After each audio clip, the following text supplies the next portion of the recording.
And who am I? That's not a secret I'll never tell. You know you love me. XOXO. Gossip Girl.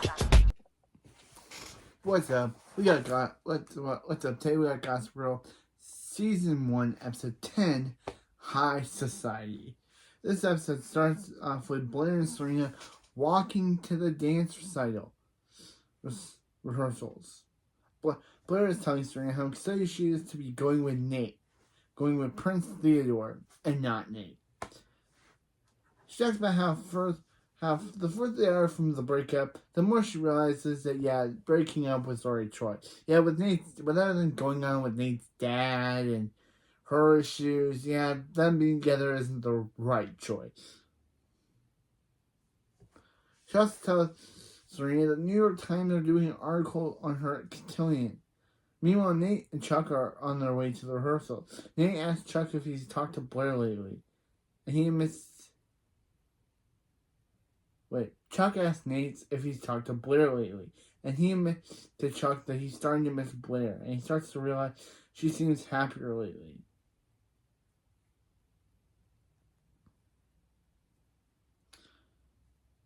Also, Dan and Jenny also head to the rehearsal. Jenny doesn't understand why Dan's even interested in going, and as she is.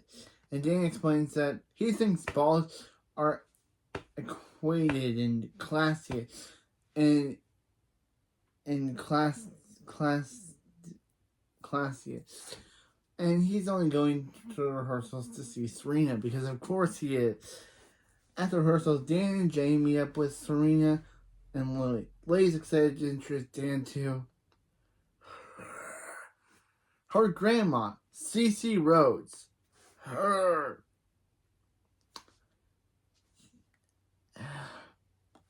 Lily notices Jay mesmerized by the dancing and invites her to volunteer.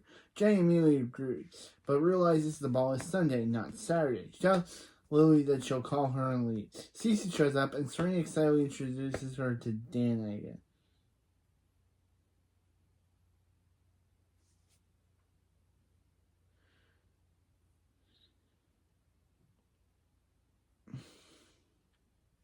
Cece mentions how she heard he was glad Serena did not go to the ball. He explains how balls seem to be a remnant from a different age, and is a waste of money. She defends the ball by saying it teaches young women good graces. She then approaches Lily and asks Lily about Dan being a home free. At the Waldorf's penthouse, Blair and Chuck are making out in their room. Nate explicitly shows up and Blair goes talking. She demands to know what he's doing there. He confesses after rehearsals that he wasn't able to stop thinking about her. He shows her the square she gave him as a gift, with heart pins sewn on it, on the sleeve. She listens to what he has to say and goes to the ball, and agrees to go to the ball with him as friend. Upstairs, Chuck overhears the conversation and begins to get a little jealous. At Rufus' art gallery, Jane asks him permission to volunteer at the ball, even though it's the same name as Allison's art company. He, of course, says, no way. Clearly, I don't know. Jane, I'm not letting you go to this ball because your mom's art thing is more important. And Allison shows up and asks what's going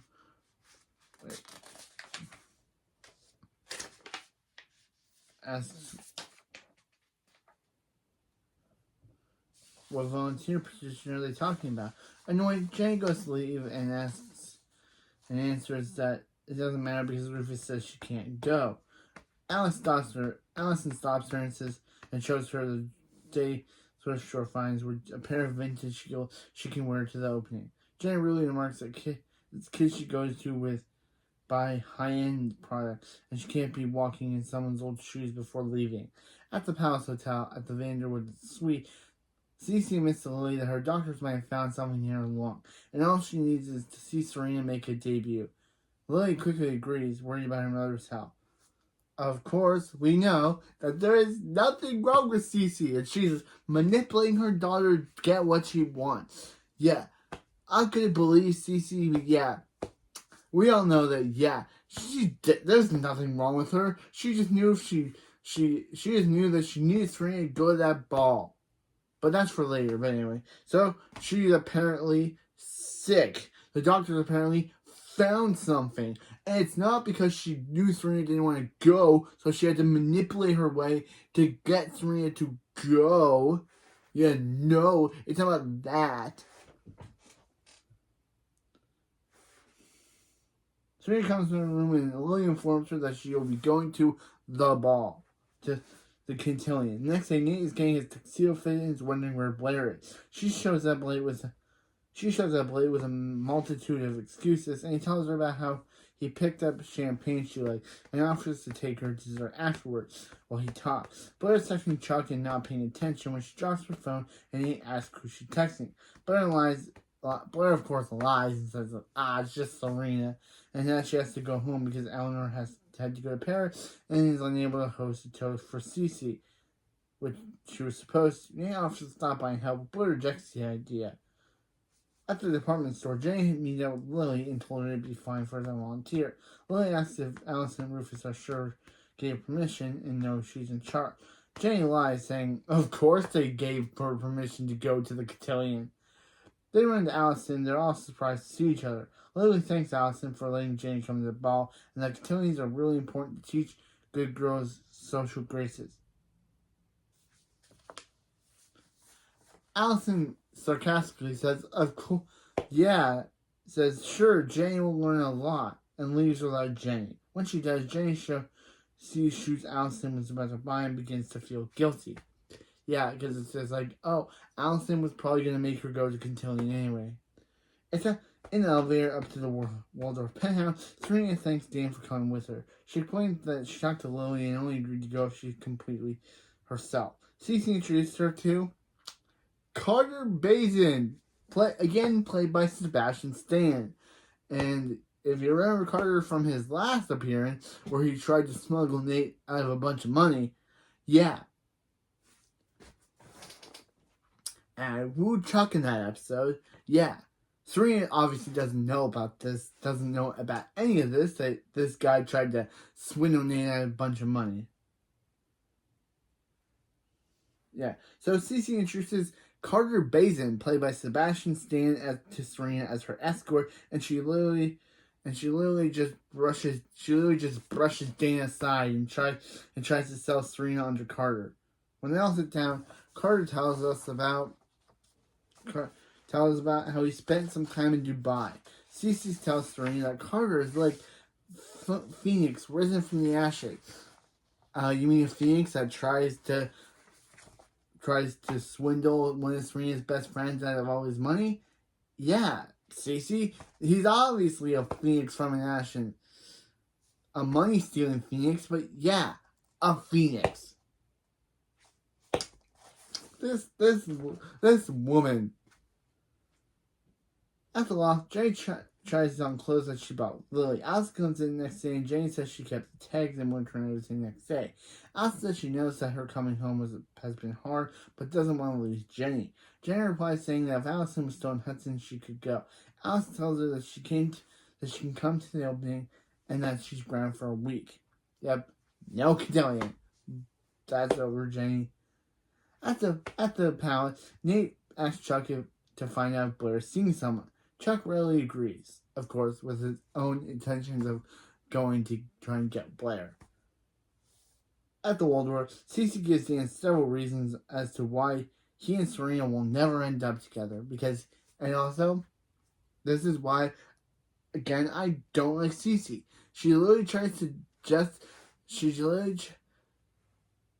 and of course, offending him in every single possible way. Serena comes over and asks what they're talking about, and Dan decides to stick it to Cece by announcing him that he's taking Serena to the ball, not Carter. That's stick it to her, Dan. Stick it to that, Cece. Later, Blair finishes an interview with New York Times when Chuck shows up. Blair asks him to leave, saying Carter's on his way over and she doesn't want Chuck there when she gets there. He asks what is she doing with Carter, and she says he forgot his jacket and is coming to get it. At the art gallery, Cece goes to see Rufus and offers to buy all artwork in exchange for, of course, her trying to pay him off to not have Dan be with Serena. Of course. This lady is a liar. Literally. Of course. She comes in saying, okay, I'll pay all your artwork as long as you literally convince your son not to take her granddaughter to the cotillion ball.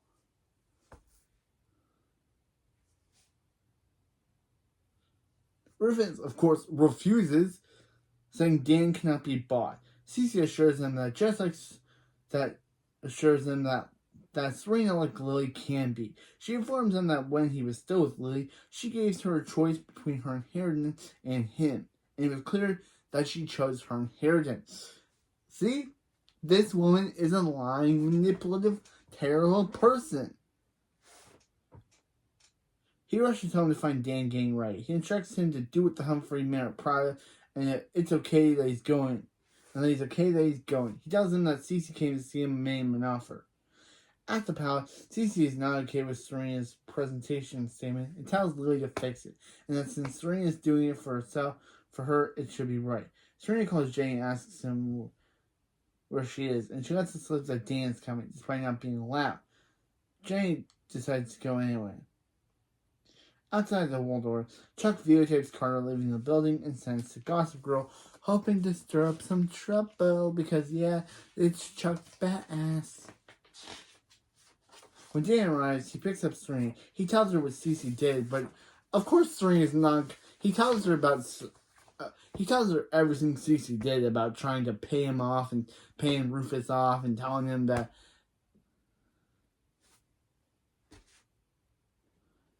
He obviously tells her about, one, Cece trying to pay Rufus off to get him not to go and trying to break them up. But of course, Serena's not going to believe him. Of course, Louie.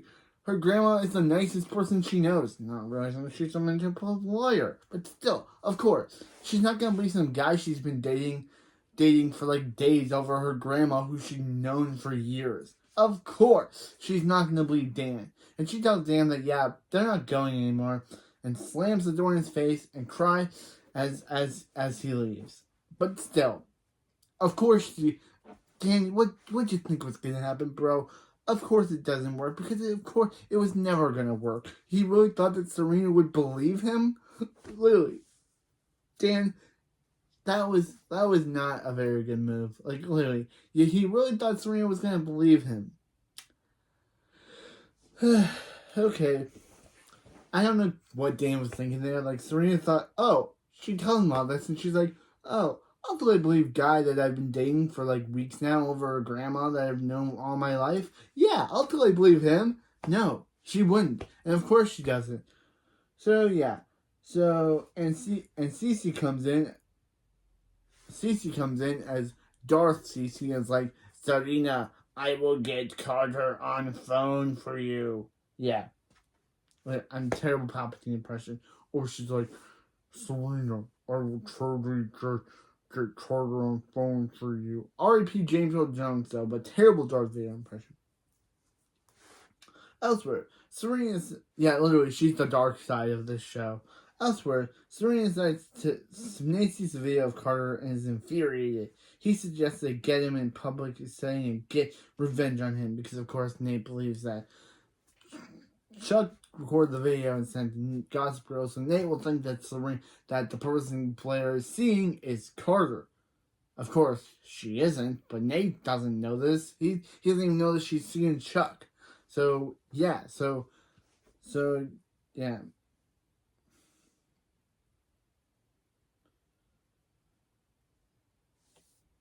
Chuck suggests they get him in a public setting and get revenge on him for everything. He agrees, but isn't sure when they'll have the chance. Chuck sparks Carter arriving for the cotillion and says it better be sooner than they think. At the ball, Serena finds out that her mother rewrote her statement behind her back because, yeah, Cece did it and tells Jenny that Dan isn't coming anymore. Carter goes to apologize to Nate, but Nate ignores it, and the girl can get presented when it's Serena's turn. The presenter reads off a statement that Serena plans to bed as many billionaires as she can before realizing there's a mistake. At the gallery, Dan tells Rufus how CC won.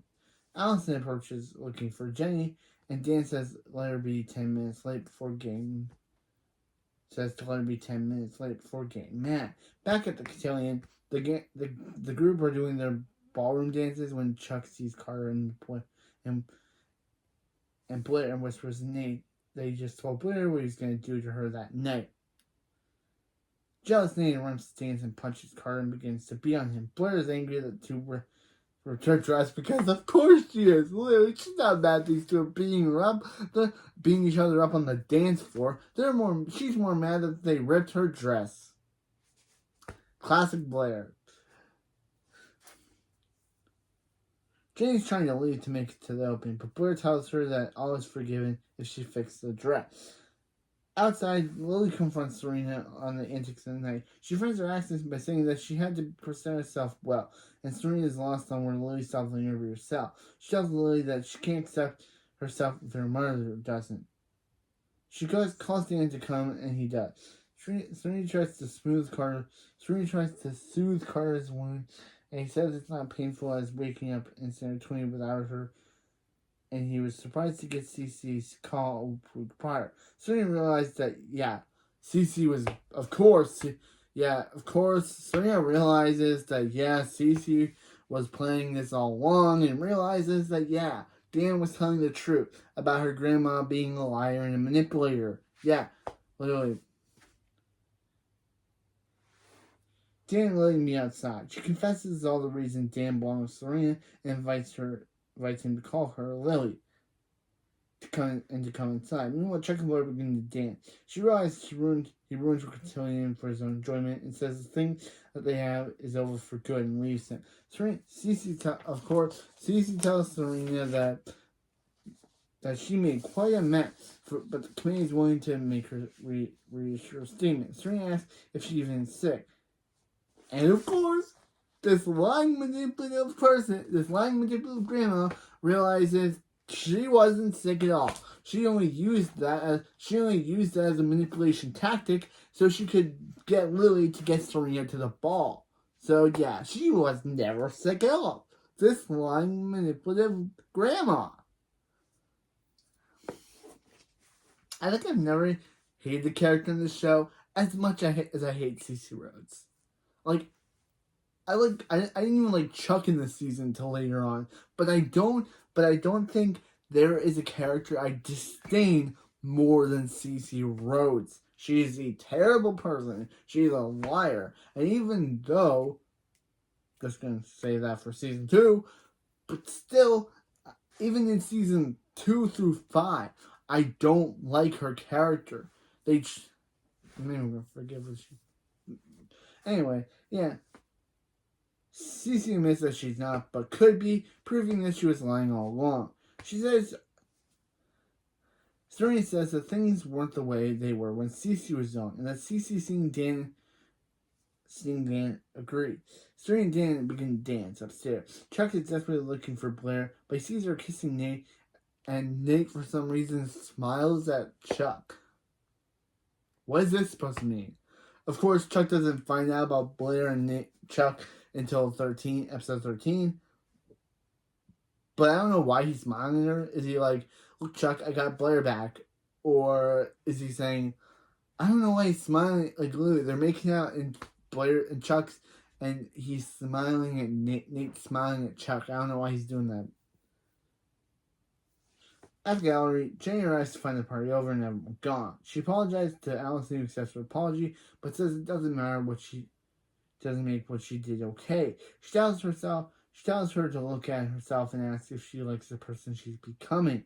Meanwhile, Rufus calls Lily and says he found out about the ultimatum over the inheritance. Rufus says that maybe things could have been different if she hadn't left him for William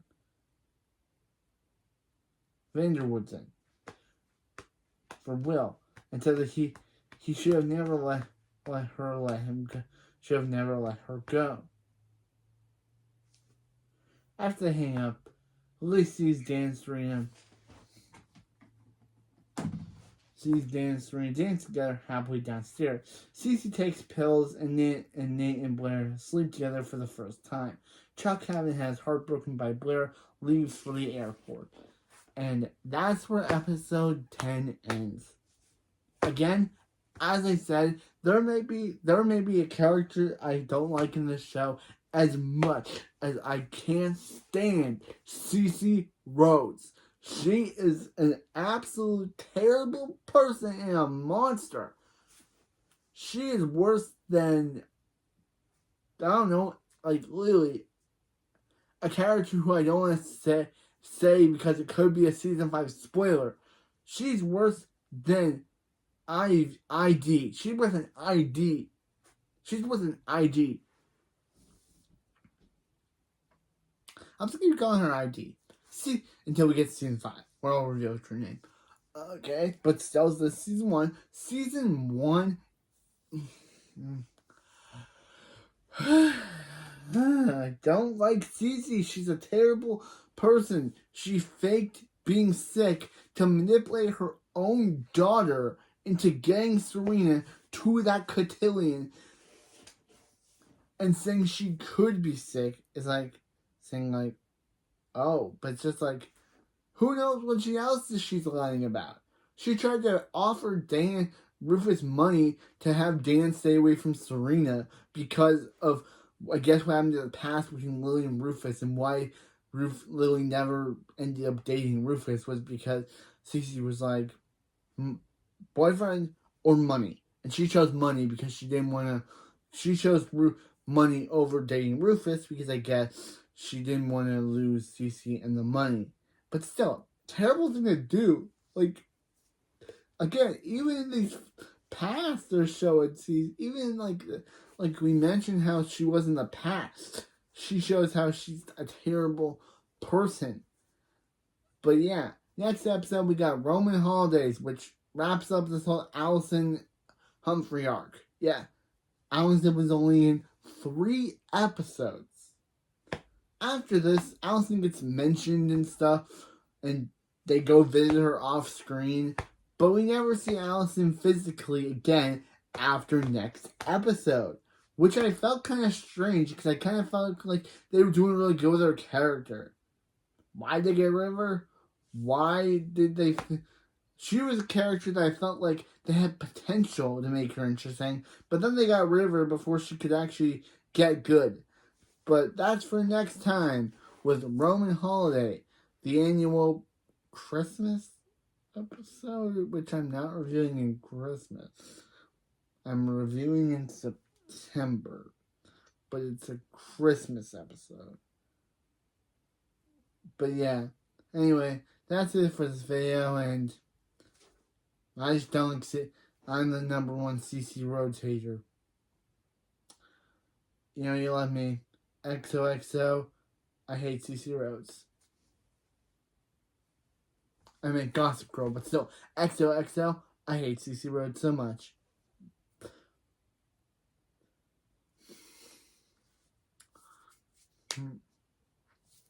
Bye.